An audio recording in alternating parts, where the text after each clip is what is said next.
Ini peringatan buat siapapun. Jangan pernah merasa aman melakukan korupsi di era pemerintahan Prabowo Subianto. Terlebih lagi, merasa kuat lantaran punya kemampuan menekan karena ada backing besar yang melindungi. Prabowo Subianto tak akan pandang bulu. Sekuat apapun jabatannya, bakal disasar bila nekat menilap uang rakyat. Bahkan, tak cuma menjerat koruptor, marwah penegak hukum pun dijaga agar terbebas dari segala macam risiko terburuk. Untuk kesekian kali lagi saya tegaskan, ini sumpah saya, ini tekad saya. Dan saya percaya dan saya sudah buktikan dalam 6 bulan pemerintahan yang saya pimpin, kita sudah selamatkan ratusan triliun uang rakyat. Kita sudah selamatkan. Hampir tiap hari kita membongkar kasus-kasus korupsi dan tidak akan berhenti. Tidak, kita akan berhenti. Dan saya tahu ada penegak hukum yang diancam. Saya tahu, saya dapat laporan.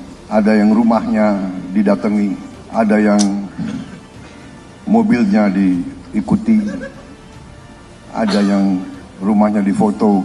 Kita paham itu, tapi saya hanya ingin sampaikan, kita tidak gentar. Saya tidak gentar. Saya akan tegakkan keadilan. Saya akan melawan segala bentuk korupsi di Republik ini tanpa pandang bulu. Langkah Prabowo mengeluarkan peraturan Presiden nomor 66 tahun 2025 menjadi salah satu penanda tak ada celah aman dan nyaman buat koruptor di tanah air. Lewat Perpres ini, peran TNI dalam pengamanan kejaksaan dipertegas. Tujuannya konkret dan jelas, agar proses penanganan hukum yang sedang ditangani kejaksaan tidak diganggu ataupun diintervensi. Perpres itu terdiri dari 6 bab dan 13 pasal. Ditetapkan Prabowo Subianto di Jakarta Rabu 21 Mei 2025. Tak butuh waktu lama, Perpres itu langsung diundangkan pada hari yang sama oleh Menteri Sekretaris Negara Prasetyo Hadi. Poin penting dari Perpres ini adalah perlindungan total terhadap jaksa, termasuk keluarga yang memiliki hubungan darah dalam garis lurus ke atas atau ke bawah dan garis menyamping sampai derajat ketiga. Perlindungan yang dimaksud itu mencakup perlindungan atas keamanan pribadi, tempat tinggal, kediaman baru atau rumah aman, harta benda, kerahasiaan identitas, dan atau bentuk perlindungan lain sesuai kondisi dan kebutuhan. Menurut saya, Prabowo sedang mempersiapkan membackup Kejaksaan Agung dengan militer untuk menghadapi oligarki hitam. Jangan sampai Kejaksaan Agung di dalam pertempuran hukum dengan para oligarki itu diancam dengan segala macam.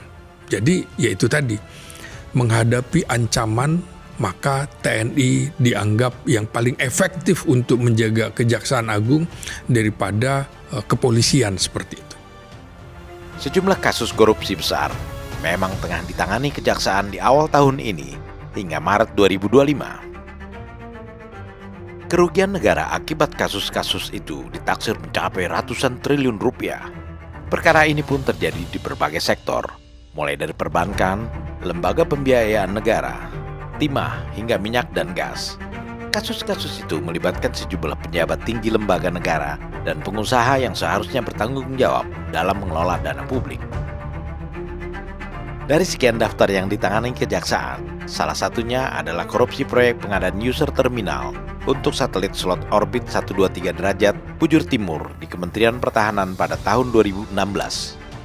Kejagung telah menetapkan 3 tersangka, yang salah satunya adalah Purnawirawan TNI, yakni Laksamana Muda Purnawirawan Leonardi, selaku Kepala Badan Sarana Pertahanan Kemenhan dan pejabat pembuat komitmen periode 2015-2017. Kapuspen TNI, Majen Kristome Sianturi pun memastikan TNI siap menjalankan ketentuan Perpres nomor 66 tersebut.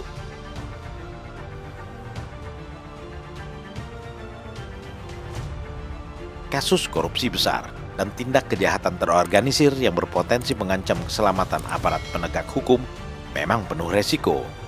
Penjagaan dari TNI akan membuat jaksa dapat bekerja dengan lebih aman dan fokus, sehingga penegakan hukum bisa lebih efektif dan independen. Langkah Prabowo ini memang bisa dibilang sebagai bentuk perang terhadap koruptor dan jaringannya yang dianggap keras kepala. Ini menurut saya show of force menunjukkan kepada pihak-pihak yang mencoba melawan presiden secara hukum. Ini tanda tangannya asisten operasi Kasat kan? Iya. Artinya pengamanannya terbuka. Lengkap dengan alkap, alat kelengkapan. Dan yang ditugaskan bukan satuan bantuan administrasi, tapi satuan tempur dan satuan bantuan tempur. Itu artinya apa?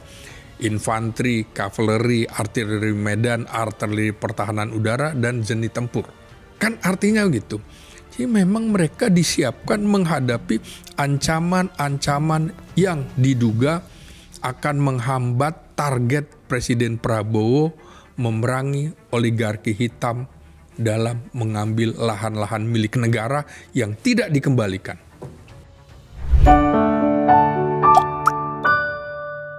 Men of our time.